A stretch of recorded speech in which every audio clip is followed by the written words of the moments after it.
Hai sahabat pembelajar, Assalamualaikum warahmatullahi wabarakatuh. Ketemu lagi dengan saya Sartika Endah di tugas belajar di luar kelas hari ke-20 dengan tema kurikulum baca kelima. Apa kepanjangan dari D4HVK, yaitu dikte 4 huruf verbal kembar? Apa pengertian dari D4HVK? D4HVK adalah pengucapan bunyi susunan huruf dari suatu kata kembar atau 4HVK tanpa memperlihatkan bentuk simbolnya. Apa syarat sebelum mengenalkan D4HVK? Dilihat dari kurikulum baca Bimba A I U E O. Syarat sebelum mengenalkan D4HVK yaitu anak sudah mengerti dan menguasai 4HVK. Apa tujuan utama dan tujuan khusus dari D4HVK? Untuk tujuan utamanya, agar anak menyukai kegiatan bermain verbal dikte 4HVK.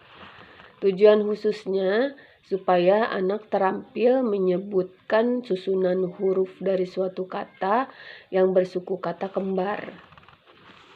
Bagaimana cara motivator mengenalkan D4HVK? Yaitu dengan cara berdialog menggunakan bahasa Bimba atau verbal kata, dengan bernyanyi lagu Bimba atau La Bimba, bercerita, berdongeng, dan melakukan permainan. Apa tahap selanjutnya setelah D4HVK? Dilihat dari bagan kurikulum baca Bimba A I U E O, tahap selanjutnya setelah D4HVK adalah D4HVS dan B1A. Apa kepanjangan dari D4HVS? Yaitu dikte 4 huruf verbal sederhana. Apa pengertian dari D4HVS? Adalah pengucapan susunan huruf dari suatu kata yang memiliki dua suku kata berbeda tanpa memperlihatkan bentuk simbolnya. Apa syarat sebelum mengenalkan D4HVS? Dilihat dari bagan kurikulum baca Bimba A I U E O, syarat sebelum mengenalkan D4HVS yaitu anak sudah mengerti dan menguasai 4HVS dan D4HVK. Apa tujuan utama dan tujuan khusus dari D4HVS?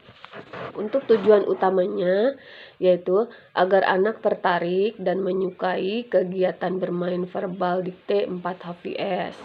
Sedangkan tujuan khususnya, anak mengerti bunyi susunan huruf dari suatu kata yang memiliki dua suku kata berbeda. Bagaimana cara motivator mengenalkan D4HVS? Yaitu dengan cara berdialog menggunakan bahasa Bimba atau verbal kata, bernyanyi La Bimba, bercerita, berdongeng, dan melakukan permainan. Apa tahap selanjutnya setelah D4HVS? Dilihat dari bagan kurikulum baca Bimba A I U E O, tahap selanjutnya setelah D4HVS adalah D5HVS dan B1B. Apa kepanjangan D5HVS? Yaitu dikte 5 huruf verbal sederhana.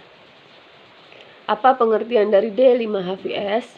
Adalah pengucapan susunan huruf dari suatu kata yang terdiri atas 5 huruf tanpa memperlihatkan bentuk simbolnya. Apa syarat sebelum mengenalkan D5HVS? Dilihat dari bagan kurikulum baca Bimba A I U E O, syarat sebelum mengenalkan D5HVS yaitu anak sudah mengerti dan menguasai 5HVS dan D4HVS. Apa tujuan utama dan tujuan khusus dari D5HVS? Untuk tujuan utamanya, agar anak menyukai kegiatan bermain huruf D5HVS. Sedangkan tujuan khususnya, agar anak mengerti bunyi susunan huruf dari suatu kata yang terdiri atas 5 huruf. Bagaimana cara motivator mengenalkan D5HVS? Yaitu dengan cara berdialog menggunakan bahasa Bimba atau verbal kata, bernyanyi La Bimba, bercerita, berdongeng, dan melakukan permainan. Apa tahap selanjutnya setelah D5HVS? Dilihat dari bagan kurikulum baca Bimba AYUEO, tahap selanjutnya setelah D5HVS adalah B1D. Sekian dari saya. Wassalamualaikum warahmatullahi wabarakatuh.